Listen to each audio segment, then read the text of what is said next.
some of these. If you haven't heard about these are important. And it's going to make a massive impact on the way frandev is being done because of the lead amalgamators, the lead providers that are doing things that the FCC is now going to regulate against. So the one-to-one consent.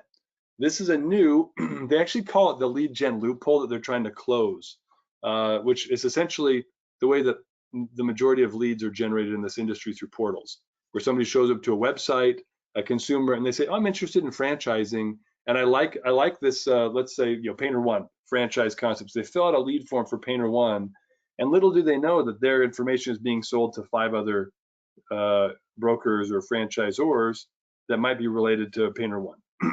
So this is essentially their effort to refute that, and you now have to have a one-to-one express permission that they opt in per lead buyer for those leads. It's got to be clear and conspicuous, and it's per brand. So if I'm a consumer now, I have to say, I want to talk to Painter One. Oh, I also want to talk to Color World. Oh, I also want to talk to Line Painting. Well, the consumer has to do that.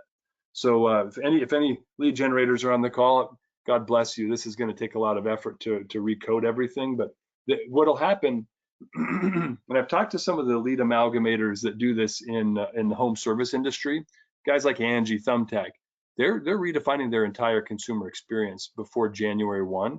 But the impact that they anticipate is about a 30 to 40% reduction in leads. Some of them is up to 50% reduction in lead volumes, but the lead quality will be significantly higher.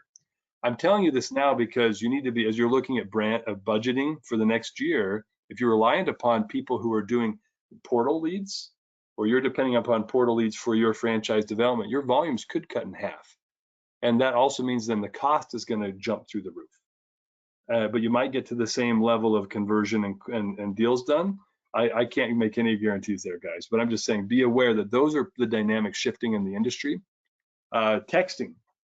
So you guys know there's a do not call registry, right? The DNR. That group, the FCC is saying, hey, we want people, you can't text somebody if they're on the do not call registry, unless they give you express opt-in, right? So I don't think that was going to be as big of a deal as some people are making it out to be, because frankly, you shouldn't be texting anyone anyway unless you have an opt-in. So I think you're going to be okay. But the second part of this is the tricky part. If somebody says, hey, if they say reply stop to a text message, the FCC is trying to implement a rule that would then require us to not call them again. So if they opt out of texting, we can't call them anymore. And if they opt out of calling while we're texting them, they're trying to say, mate, you probably shouldn't text them anymore too.